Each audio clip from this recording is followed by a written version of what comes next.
आज के विशेष कार्यक्रम में उपस्थित शिक्षा विभाग के माननीय मंत्री श्री विजय कुमार चौधरी जी,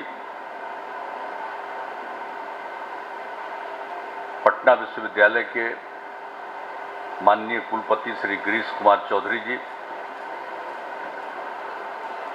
हमारे साथ यहाँ आए हुए मुख्यमंत्री के प्रधान सचिव श्री दीपक कुमार जी, वित्त विभाग के अपर मुख्य सचिव श्री एस सिद्धार्थ जी, शिक्षा विभाग के अपर मुख्य सचिव श्री दीपक कुमार सिंह जी,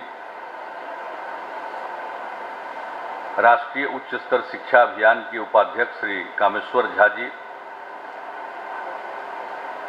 शिक्षा विभाग के सचिव और बिहार राज्य शैक्षणिक आधारभूत संरचना विकास निगम लिमिटेड के प्रबंध निदेशक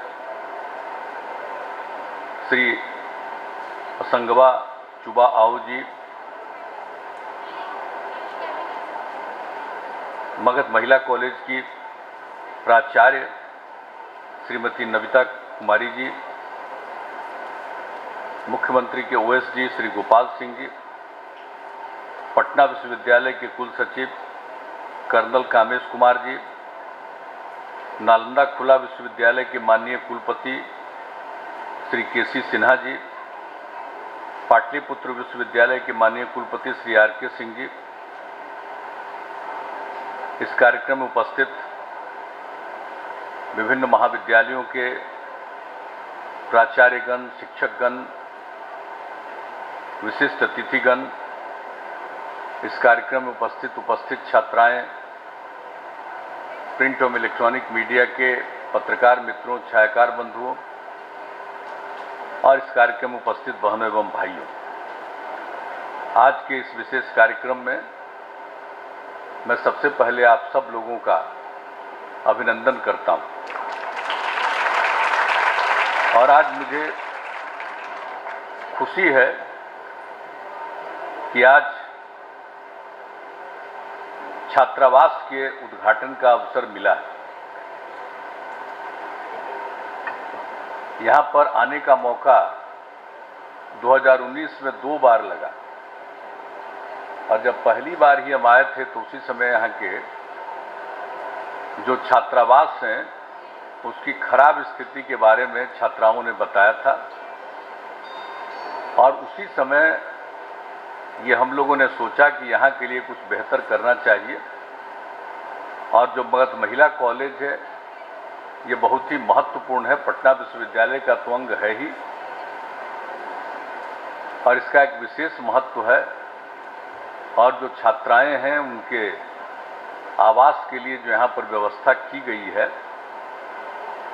वो खराब स्थिति में है, तो उसी समय ये सोचा गया कि हम लोग यहाँ पर एक अच्छे छात्रावास का निर्माण कराएंगे और उसी के बाद निर्णय लिया गया और 19 में ही उसका संभवतः सितंबर में शिलान्यास करने का भी मौका मुझको मिला था। हम आए थे लेकिन और पहले बनकर वो तैयार हो जाता, लेकिन 20 से ही जो कोरोना का दौर चला उसमें कुछ चीज़ें बाधित होती रहीं, उसके चलते थोड़ा और समय लग गया। लेकिन इस बार पिछले वर्ष से ही जानकारी ले रहे थे तो पता चल रहा था कि लगभग बनकर तैयार हो रहा है और इस बार जब पूरे तौर पर मालूम हो गया कि अब पूरे तौर पर तैयार हो गया तो बड़ी खुशी हुई। और एक दिन हम गंगा सेतु, यहाँ पर जो जेपी गंगा सेतु हम लोगों ने बनाया है, हम उसका कुछ ही दिन पहले उसका निरीक्षण करने के लिए और कई किलोमीटर वो तैयार हो गया, उसी को वॉच करने के लिए हम आए थे और यहाँ से गुजर रहे थे तो मेरी नज़र पड़ी और मुझको लगा कि भाई ये हॉस्टल तो बहुत अच्छा बन गया है, छात्रावास तो मुझको देखने में बहुत अच्छा लगा। और उसके बाद फिर सूचना आई कि छात्रावास का उद्घाटन करने आइए, तो मुझको खुशी भी, हम आ गए यहाँ। अब कितना ज़्यादा लोगों को सुविधा होगी और यहाँ पर भी आ करके बहुत अच्छा किया, हमको पूरा ये हॉस्टल को दिखा दिया।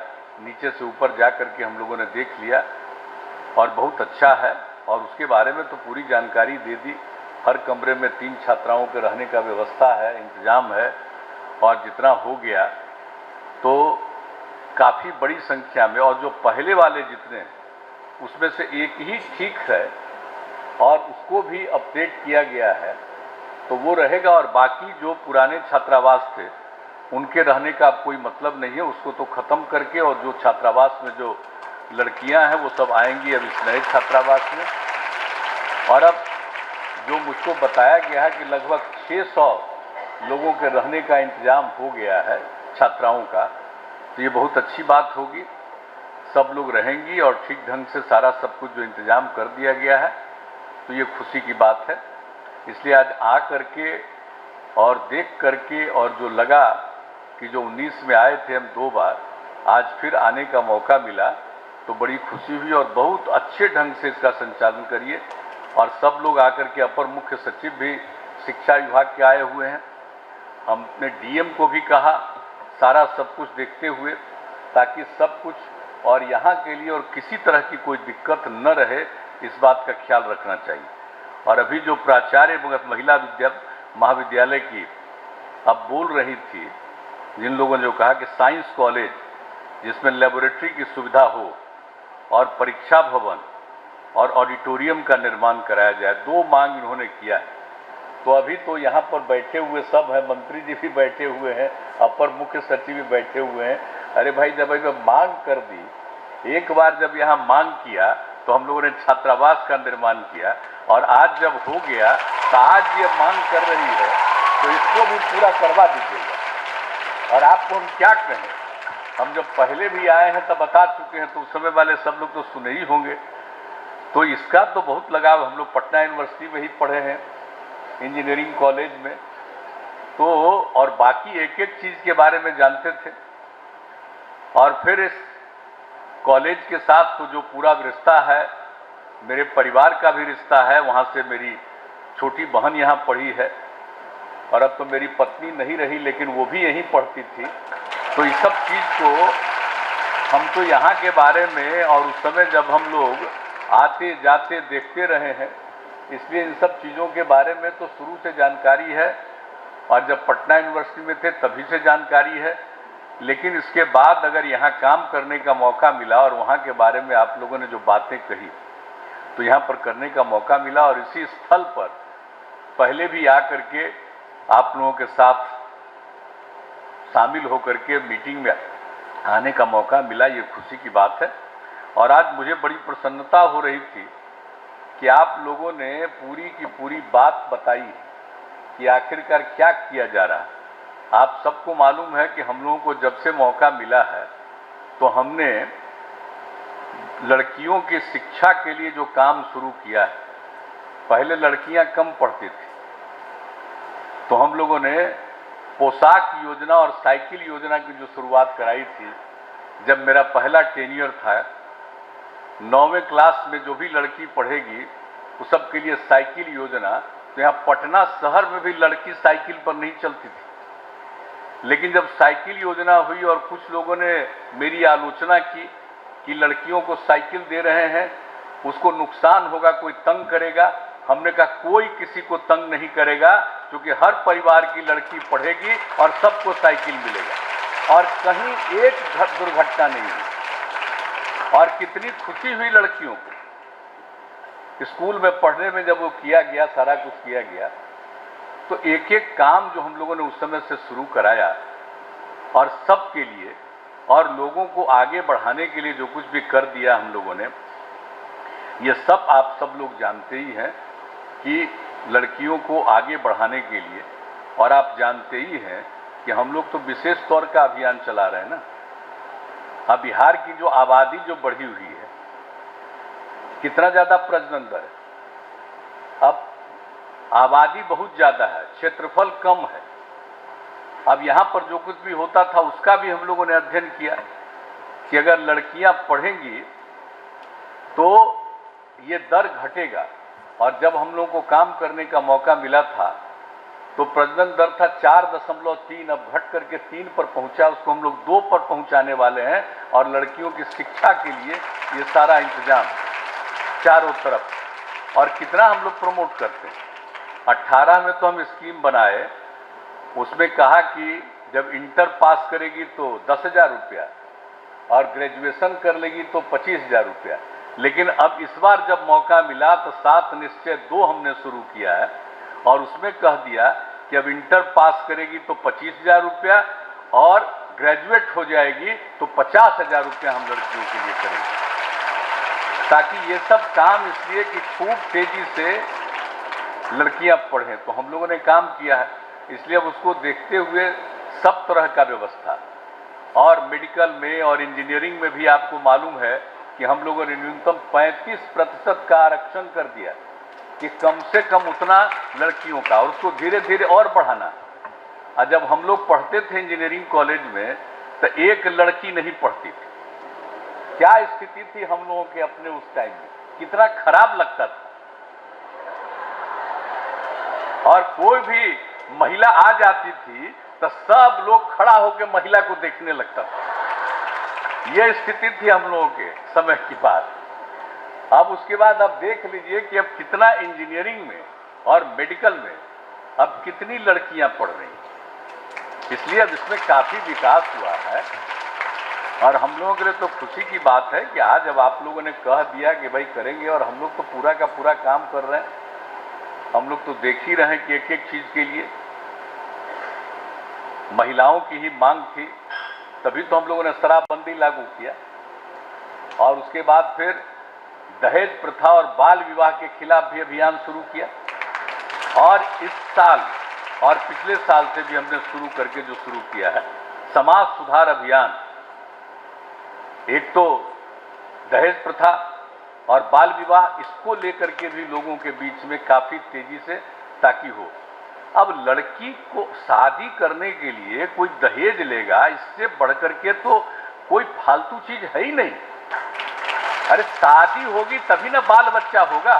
हम ही लोग या कोई है यहाँ पर तो माँ है तभी ना पैदा हुए, माँ के बिना पैदा हुए, बिना स्त्री के बिना पैदा हुए। लड़का लड़का शादी कर लेगा तो कोई पैदा होगा?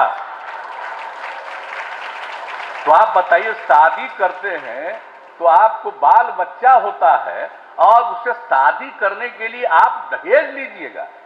इससे बढ़कर के कोई दूसरा चीज अन्याय नहीं। और ये पूरा का पूरा अभियान चला रहे हैं, और हम लोगों ने तो कह दिया कि अगर कोई शादी करेगा, लिखेगा कि भाई दहेज नहीं लिया है तभी उसके यहाँ शादी में जाएंगे, अगर नहीं रहेगा, अगर दहेज लेगा तो उसके शादी में। सब लोगों को कहा है, और चारों तरफ हमने महिलाओं को, और किस तरह से जीविका समूह हम लोगों ने बनाया, महिलाओं को कितना आगे बढ़ाया, स्वयं सहायता समूह में कितना कम, और जो कुछ भी हम लोगों ने जीविका समूह शुरू किया, अब कितना बढ़िया जो जीविका समूह हम लोगों ने बनाना का नामकरण किया। अब इतना अच्छा हुआ कि उस समय की जो केंद्र सरकार के लोग आए देख के कहे बड़ा अच्छा है ये तो जीविका समूह, यहाँ और नाम दे दिया देश भर में आजीविका समूह। आजीविका का मतलब कि बिहार की जीविका ही देश भर में आ जाए, वही ना आजीविका है। तो एक एक चीज जो यहाँ हुआ, और सब लोगों को हम ये अभियान उन्हीं लोगों के करने के चलते शराबबंदी की बात शुरू हुई, जो उन लोगों ने मांग किया 95 में, और 96 से हम लोगों ने लागू किया। तो एक एक चीज के लिए किया। इसलिए तो महिलाओं के लिए पढ़ना और उनको जागृत रहना, और यहाँ पर आप लोग भी इन सब विषयों की भी चर्चा कर रहे थे, ये बड़ी खुशी की बात है। और सब लड़की है उसको हम कहेंगे कि इस बात को लेकर के कहीं भी दहेज प्रथा नहीं हो, ये बात देखिए। और न बाल विवाह, कम उम्र में किसी की शादी हो, ये सब बहुत गलत चीज है। और कम उम्र में शादी होने के बाद तरह तरह की बीमारियां फैलती है। तो ये सब चीजों को निश्चित रूप से पढ़िए, खूब खूब आगे बढ़िए, लेकिन जरूर लोगों के बीच में जब कभी भी जाइए तो लोगों के बीच में इन सब चीजों की भी चर्चा करिए, तभी समाज आगे बढ़ेगा। और अब आप समझ रहे हैं कि हम लोगों के यहाँ भी स्थिति सुधर रही है अब कितना ज़्यादा, और एक एक काम के लिए जो हम लोग कर रहे हैं, तो हम लोग भी तो चाहते हैं कि भाई यही तक ही नहीं कि सिर्फ +2 तक पढ़े, उसके आगे पढ़े। पहले कम थी, अब फिर बढ़ी है, और उसके लिए जो हम लोगों ने योजनाएं शुरू की है, और हम लोगों का तो लक्ष्य है कि 30 तक कम से कम जाए। देश में 24 था, हम कह रहे हैं 30 तक जाने के लिए हम लोग कोशिश कर रहे हैं। तो इसके लिए जितना भी सहयोग की जरूरत होगी, और इस कॉलेज के विकास के लिए और भी जो करना है, अब यहाँ की प्राचार्य ने मांग की है, तो निश्चित रूप से इसको करा दिया जाएगा।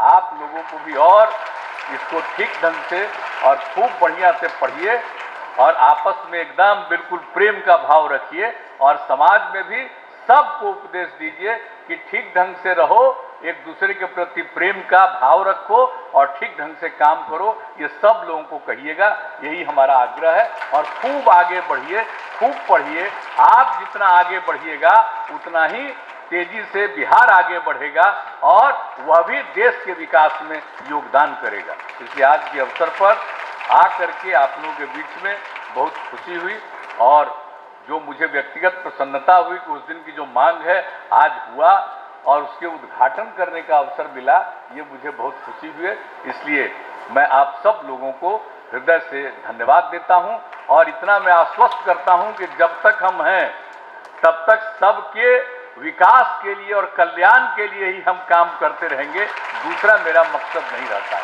इन्हीं शब्दों के साथ आप सब लोगों को बहुत बहुत धन्यवाद देते हुए मैं अपनी बात समाप्त करता हूँ।